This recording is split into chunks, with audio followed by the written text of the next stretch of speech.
ಆಹಾರ ಇಲಾಖೆ ಅಧಿಕಾರಿಗಳು ಒಂದು ಕಡೆಯಿಂದ ಕ್ಲೀನ್ ಮಾಡ್ಕೊಂಡು ಬರ್ತಾ ಇದ್ದಾರೆ ವೀಕ್ಷಕರು. ಈಗ ವಿಕಾಸಸೌಧ, ನಿನ್ನೆ ವಿಧಾನಸೌಧ ಆಯ್ತಲ್ವಾ, ಇವತ್ತು ವಿಕಾಸಸೌಧದ ಕ್ಯಾಂಟೀನ್ ಮೇಲೆ ಆಹಾರ ಇಲಾಖೆ ಅಧಿಕಾರಿಗಳು ದಾಳಿ ಮಾಡಿದ್ದಾರೆ. ನಿನ್ನೆ ಶಾಸಕರ ಭವನ ಆಯಿತು, ಶಾಸಕರ ಭವನದ ಹೋಟೆಲ್ ಮೇಲೆ ದಾಳಿಯಾಗಿತ್ತು. ಇವತ್ತು ವಿಕಾಸಸೌಧದ ಕ್ಯಾಂಟೀನ್ ಮೇಲೆ ಆಹಾರ ಇಲಾಖೆ ಅಧಿಕಾರಿಗಳು ದಾಳಿ ಮಾಡಿದ್ದಾರೆ. ಈ ಟೈಮ್ನಲ್ಲಿ ಜಿರಳೆಗಳು ಸಿಕ್ಕಿದೆ. ತಟ್ಟೆಯಲ್ಲಿ ಶೇಖರಿಸಿರುವಂಥ ಜಾಗದಲ್ಲಿ ಜಿರಳೆಗಳು ಪತ್ತೆಯಾಗಿದೆ, ಕಾಕ್ರೋಚಸ್ ಸಿಕ್ಕಿದೆ. ಗ್ರಾಹಕರಿಗೆ ಆಹಾರ ನೀಡುವ ಅಡಿಕೆ ಪ್ಲೇಟ್ ಮೇಲೆ ಫಂಗಸ್ ಪತ್ತೆಯಾಗಿದೆ. ಅಡಿಕೆ ಪ್ಲೇಟ್ ಜಾಸ್ತಿ ಯೂಸ್ ಮಾಡೋದು, ಅದರಲ್ಲಿ ಫಂಗಸ್ ಇದೆ. ಪೆಸ್ಟ್ ಕಂಟ್ರೋಲ್ ಮಾಡಿಲ್ಲ, ಹೀಗಾಗಿ ವಿಕಾಸಸೌಧ ಕ್ಯಾಂಟೀನ್ ಅನ್ನು ಸೀಸ್ ಮಾಡಿದ್ದಾರೆ. ವಿಕಾಸಸೌಧದ ಮೊದಲ ಮಹಡಿಯಲ್ಲಿ ಇರ್ತಕ್ಕಂಥ ಕ್ಯಾಂಟೀನ್ ಇದು. ಸ್ವಚ್ಛತೆ ಇಲ್ಲದೆ ಆಹಾರ ಮತ್ತು ಅವಧಿ ಮುಗಿದ ಪದಾರ್ಥಗಳನ್ನು ಇವರು ಬಳಕೆ ಮಾಡ್ತಾ ಇದ್ರು ಅನ್ನುವ ವಿಚಾರ ಗೊತ್ತಾಗ್ತಾ ಇದೆ. ತಾತ್ಕಾಲಿಕವಾಗಿ ಕ್ಯಾಂಟೀನ್ ಅನ್ನು ಬಂದ್ ಮಾಡಿ ನಾಮಫಲಕವನ್ನು ಹಾಕಿದ್ದಾರೆ. ಅಲ್ಲಿ ನೋಡಿ ಜಿರಳೆಗಳು ನೋಡಿ, ಅಬ್ಬಬ್ಬಬ್ಬ ಎಷ್ಟು ಗಲೀಜಾಗಿ ಇಟ್ಕೊಂಡಿದ್ದಾರೆ ನೋಡಿ. ಅಲ್ಲಿ ಫುಡ್ ಸಪ್ಲೈ ಮಾಡುವಂಥ ಜಾಗ ಕ್ಯಾಂಟೀನ್ ಇದು, ಫುಡ್ ತಯಾರಾಗುವಂಥದ್ದು. ಅವಧಿ ಮೀರಿದ ವಸ್ತುಗಳನ್ನು ಇಟ್ಕೊಂಡಿದ್ದಾರಂತೆ, ಎಕ್ಸ್ಪೈರಿ ಡೇಟ್ ಆಗಿರ್ತಕ್ಕಂತಹ ವಸ್ತುಗಳನ್ನು ಅಲ್ಲಿ ಇಟ್ಕೊಂಡಿದ್ದಾರೆ. ಆಮೇಲೆ ಆ ತರಕಾರಿಗಳನ್ನ ಇಟ್ಕೊಂಡಿರೋ ರೀತಿ ನೋಡಿ, ಅಬ್ಬಾ ಎಷ್ಟು ಗಲೀಜಿದೆ ಆ ರ್ಯಾಕ್ಗಳ ಮೇಲೆ. ಅಲ್ಲೇ ಆ ಬಜ್ಜಿ ಮೆಣಸಿನ್ಕಾಯಿನೂ ಇಟ್ಟಿದ್ದಾರೆ ಕವರಲ್ಲಿ ಹಾಕಿ. ಆಮೇಲೆ ಈ ಕಡೆ ನೋಡಿ ಎಲ್ಲ ಜಿರಳೆಗಳು ಎಷ್ಟು ಗಲೀಜು ಗಬ್ಬನಾರ್ತಾ ಇದೆ. ಅಲ್ಲೇ ಅಡುಗೆ ಮಾಡೋದು, ಅಲ್ಲೇ ಕೊಡೋದು. ಅದು ಎಲ್ಲಿ? ವಿಕಾಸಸೌಧ ವಿಧಾನಸೌಧ ಪಕ್ಕಪಕ್ಕನೆ ಶಕ್ತಿ ಕೇಂದ್ರ, ಅಲ್ಲೇ ಇಂಥ ಒಂದು ಅನಾಚಾರ. ಸೊ ಆಹಾರ ಇಲಾಖೆ ಅಧಿಕಾರಿಗಳು ಎಲ್ಲ ಕಡೆ ದಾಳಿ ಮಾಡ್ತಾ ಇದ್ರು ವೀಕ್ಷಕರು. ಅದು 5 ಸ್ಟಾರ್ ಹೋಟೆಲಿಂದ ಹಿಡಿದು ₹5 ₹10 ಸಿಗುವಂಥ ಊಟ, ಇಂದಿರಾ ಕ್ಯಾಂಟೀನ್ವರೆಗೂ.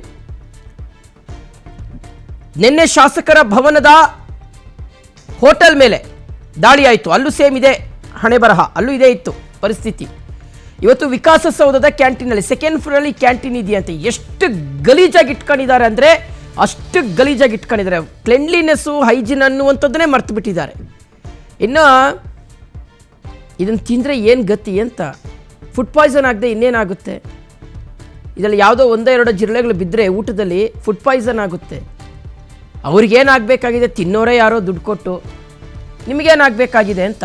ಆಮೇಲೆ ಎಲ್ಲೆಲ್ಲ ಪ್ರಶ್ನೆ ಮಾಡ್ತಾ ಇದ್ವಿ ನಾವು, ಎಲ್ಲೆಲ್ಲ ಕೇಳ್ತಾ ಇದ್ವಿ. ಆದರೆ ರಾಜ್ಯದ ಶಕ್ತಿ ಕೇಂದ್ರ ವಿಧಾನಸೌಧ ವಿಕಾಸಸೌಧದಲ್ಲೇ ಹಿಂಗೆ ಕಂಡು ಬಂದರೆ ಇನ್ನೇನು ಹೇಳೋಣ? ಪೆಸ್ಟ್ ಕಂಟ್ರೋಲ್ ಮಾಡಿಲ್ಲ ನೋಡಿ. ಆಹಾರ ಇರೋದು ಕಡೆ ಇಂಥ ಜಿರಳೆಗಳು, ಪೆಸ್ಟ್ಗಳು ಅವೆಲ್ಲ ಬರೋದು ಕಾಮನ್ನು. ಆದರೆ ಅದನ್ನು ಕಂಟ್ರೋಲ್ ಮಾಡಬೇಕಲ್ಲ, ಅದನ್ನು ತಡೆಗಟ್ಟುವ ನಿಟ್ಟಿನಲ್ಲಿ ಹಿಂಗೆ ಕ್ಲೀನಾಗಿ ಇಟ್ಕೊತೀರಿ ನೀವು ಅನ್ನೋದು ಇಂಪಾರ್ಟೆಂಟು. ನಿಜಕ್ಕೂ ಇದು ಅತಿ ದೊಡ್ಡ ಸಮರ. ಇದಕ್ಕೆ ನಾವು ಆಹಾರ ಇಲಾಖೆ ಅಧಿಕಾರಿಗಳಿಗೆ ಒಂದು ಹ್ಯಾಟ್ಸ್ ಆಫ್ ಹೇಳಲೇಬೇಕು. ನಿಜಕ್ಕೂ ಅವರ ಕಾರ್ಯವೈಖರಿಯನ್ನು ನಾವು ಮೆಚ್ಚಲೇಬೇಕು. ಒಳ್ಳೆ ಕೆಲಸ ಮಾಡಿದಾಗ ನಾವು ಅವ್ರ ಬಗ್ಗೆ ಒಳ್ಳೆಯ ಮೆಚ್ಚುಗೆನ ವ್ಯಕ್ತಪಡಿಸೋಣ. ಅಟ್ಲೀಸ್ಟ್ ಕಾರ್ಯೋನ್ಮುಖರಾಗಿದ್ರಲ್ಲ, ಅಟ್ಲೀಸ್ಟು ಜವಾಬ್ದಾರಿಯನ್ನು ತಗೊಂಡು, ಅದು ಎಲ್ಲೂ ಬಿಟ್ಟಿಲ್ಲ ಅವರು. 5 ಸ್ಟಾರ್ 3 ಸ್ಟಾರ್ ಹೋಟೆಲು ಬಿಟ್ಟಿಲ್ಲ, ಅಲ್ಲೂ ಅದೇ ದಾಳಿ ಮಾಡಿದ್ದಾರೆ. ಏನು ಪ್ರೌಢ ತಗೊಂಡು ಸುಮ್ಮನಾಗಿಲ್ಲ, ಅಲ್ಲೂ ಅದೇ ಒಂದು ಕ್ಲೆನ್ಲಿನೆಸ್ಸು, ಹೈಜೀನನ್ನು ಮೇಂಟೈನ್ ಮಾಡಿ ಅಂತ ಸೂಚನೆ ಕೊಟ್ಟು ಬೀಗ ಹಾಕಿ ಬಂದಿದ್ದಾರೆ, ನೋಟಿಸ್ ಕೊಟ್ಟು ಬಂದಿದ್ದಾರೆ. ಇಲ್ಲೂ ಹಾಗೆ ಆಗಿದೆ. ವಿಧಾನಸೌಧ ವಿಕಾಸಸೌಧದಲ್ಲೂ ಅದೇ ಪರಿಸ್ಥಿತಿ. ವಿಕಾಸಸೌಧದಲ್ಲಿ 2ನೇ ಫ್ಲೋರ್ನಲ್ಲಿ ಇರ್ತಕ್ಕಂಥ ಕ್ಯಾಂಟೀನ್ ಇದು. ಇಲ್ಲೂ ಅಷ್ಟೇ ಯಾವುದೇ ಮುಲಾಜಿಗೂ ಸಹ ಒಳಗಾಗದೆ ದಾಳಿ ಮಾಡಿದ್ದಾರೆ. ಎಲ್ಲವನ್ನ ವಿಡಿಯೋ ಮಾಡ್ಕೊಂಡಿದ್ದಾರೆ, ಎಷ್ಟು ಗಲೀಜಾಗಿ ಇಟ್ಕೊಂಡಿದ್ದಾರೆ ಅನ್ನುವಂಥದ್ದು. ಯಾಕೆಂದರೆ ನೋಡಿ, ಯಾವುದ್ರಲ್ಲಿ ಬೇಕಾದರೆ ಆಟ ಆಡ್ಬೋದು, ಜನರ ಆರೋಗ್ಯದ ಮೇಲೆ ಆಟ ಆಡಬಾರ್ದು. ಆರೋಗ್ಯ ಇಸ್ ವೆರಿ ವೆರಿ ಇಂಪಾರ್ಟೆಂಟ್. ಆರೋಗ್ಯ ಇದ್ರೇ ಬೇರೆ ಎಲ್ಲ ವಿಚಾರ.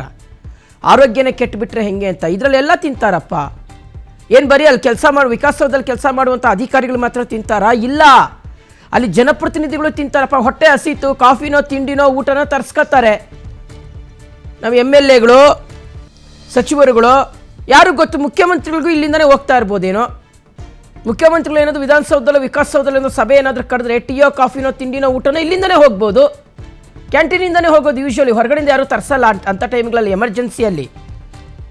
ಸೊ ಅವ್ರಿಗೂ ಕೂಡ ಇದೇ ರೀತಿಯಾಗಿ ನೀವು ಊಟ ಕೊಡ್ತಾ ಇದ್ದೀರಿ ಅಂತ. ಒಬ್ಬ ಸಾಮಾನ್ಯ ವ್ಯಕ್ತಿಯಿಂದ ಹಿಡಿದು ಮುಖ್ಯಮಂತ್ರಿಗಳವರೆಗೂ, ಶಾಸಕರಿಗೂ, ಸಚಿವರುಗಳವರೆಗೂ ಇದೇ ರೀತಿಯಾಗಿ ಇಂಥ ಗಲೀಜು ವಾತಾವರಣದಲ್ಲಿ ಪ್ರಿಪೇರ್ ಆಗಿರುವಂಥ ಫುಡ್ಡನ್ನು ನೀವು ಕೊಡ್ತಾ ಇದ್ದೀರಿ ಅನ್ನೋದಾದರೆ ಮುಲಾಜೆ ನೋಡಬಾರ್ದು. ಅದಕ್ಕೆ ಆಹಾರ ಇಲಾಖೆ ಅಧಿಕಾರಿಗಳು ಈ ಒಂದು ಕ್ರಮವನ್ನು ಕೈಗೊಂಡಿದ್ದಾರೆ. ಶುಚಿತ್ವವನ್ನು ಕಾಪಾಡಿಕೊಂಡಿಲ್ಲ ಅಂತ ಹೇಳಿ ಆ ಕ್ಯಾಂಟೀನ್ಗೆ ಈಗ ಸದ್ಯ ಬೀಗವನ್ನು ಹಾಕಲಾಗಿದೆ, ಸೀಸ್ ಮಾಡಲಾಗಿದೆ. ನೀವು ಗಮನಿಸ್ತಾ ಇರ್ಬೋದು, ನಾನಿರುವಂಥದ್ದು ವಿಕಾಸಸೌಧದ ಮೊದಲನೇ ಮಹಡಿಯಲ್ಲಿರುವಂತಹ ಕ್ಯಾಂಟೀನ್. ಇದೇ ಒಂದು ಕ್ಯಾಂಟೀನನ್ನು ಈಗ ಸದ್ಯ ಆಹಾರ ಸುರಕ್ಷತಾ ಅಧಿಕಾರಿಗಳು ರೈಡನ್ನು ಮಾಡಿದರು. ರೈಡ್ ಮಾಡಿ ಈ ಕ್ಯಾಂಟೀನ್ನಲ್ಲಿ ಹೈಜೆನಿಕ್ ಆಗಿಲ್ಲ, ಪೆಸ್ಟ್ ಕಂಟ್ರೋಲನ್ನು ಸರಿಯಾಗಿ ಮಾಡಿಲ್ಲ, ಅದಲ್ಲದೆ ಕೆಲವೊಂದಿಷ್ಟು ನಿಯಮಗಳನ್ನು ಪಾಲಿಸಿಲ್ಲ ಅಂತ ಹೇಳಿ ಈ ಕ್ಯಾಂಟೀನನ್ನು ತಾತ್ಕಾಲಿಕವಾಗಿ ಸೀಸ್ ಮಾಡುವಂಥ ಕೆಲಸವನ್ನು ಮಾಡಿದ್ದಾರೆ. ಇಲ್ಲಿ ನೋಟಿಸ್ ಅಂಟಿಸಿರೋದನ್ನು ಕೂಡ ನೀವು ಗಮನಿಸ್ಬೋದು. ಇನ್ನು ಇಲ್ಲಿ ಸೀಲ್ ಮಾಡಿರೋದನ್ನು ಗಮನಿಸ್ಬೋದು. ಕ್ಯಾಂಟೀನ್ಗೆ ಈಗ ಸದ್ಯ ತಾತ್ಕಾಲಿಕವಾಗಿ ಬೀಗ ಹಾಕುವಂಥ ಕೆಲಸವನ್ನು ಕೂಡ ಅಧಿಕಾರಿಗಳು ಮಾಡಿದ್ದಾರೆ. ಇದು ಮೊದಲನೇ ಮಹಡಿಯಲ್ಲಿ ಬರುವಂತಹ ರೂಮ್ ನಂಬರ್ 120 ಈ ಒಂದು ಕ್ಯಾಂಟೀನ್ ಇರುವಂಥದ್ದು. ಇಲ್ಲೇ ಈ ವಿಕಾಸಸೌಧದಲ್ಲಿ ಕೆಲಸ ಮಾಡುವಂತಹ ನೌಕರರು ಇರ್ಬೋದು, ಅಧಿಕಾರಿಗಳಿರ್ಬೋದು, ಕೆಲವೊಂದಿಷ್ಟು ಜನ ರಾಜಕೀಯ ನಾಯಕರು, ಶಾಸಕರು ಅವರೆಲ್ಲರೂ ಕೂಡ ಊಟವನ್ನು ಮಾಡ್ತಾ ಇದ್ರು. ನಾನು ನಿಮಗೆ ಇಲ್ಲಿನ ಒಳಭಾಗದ ಚಿತ್ರವನ್ನು ತೋರಿಸ್ತಾ ಇದ್ದೀನಿ ನೋಡಿ, ಗಮನಿಸ್ತಾ ಇರ್ಬೋದು ನೀವು. ಇಲ್ಲೇ ಇನ್ನೂ ಕೂಡ ಜಿರಳೆಗಳು ಓಡಾಡ್ತಾ ಇದ್ದಾವೆ. ಈ ಕ್ಯಾಂಟೀನ್ನ ಶುಚಿತ್ವ ಈಗ ಪ್ರಶ್ನೆ ಆಗಿರುವಂಥದ್ದು. ನಿನ್ನೆ ಶಾಸಕರ ಭವನದಲ್ಲಿ ಕೂಡ ರೈಡನ್ನು ಮಾಡಿದ್ರು. ಆ ಸಂದರ್ಭದಲ್ಲಿ ಕೂಡ ನಿಯಮ ಉಲ್ಲಂಘಿಸಿದ್ದು ಗೊತ್ತಾಯಿತು. ಈ ನಂತರ ಇಲ್ಲಿ ರೈಡ್ ಮಾಡಿದಾಗಲೂ ಕೂಡ ನೀವು ಜಿರಳೆಗಳು ಈಗಲೂ ಓಡಾಡ್ತಾ ಇರುವಂಥ ದೃಶ್ಯವನ್ನು ನೀವು ಗಮನಿಸ್ತಾ ಇರ್ಬೋದು. ಇಂತಹ ಒಂದು ಬೇಜವಾಬ್ದಾರಿತನವನ್ನು ಇಲ್ಲಿ ತೋರಿಸಿರೋದು ಅಧಿಕಾರಿಗಳ ದಾಳಿಯ ವೇಳೆ ಗೊತ್ತಾಗಿದೆ.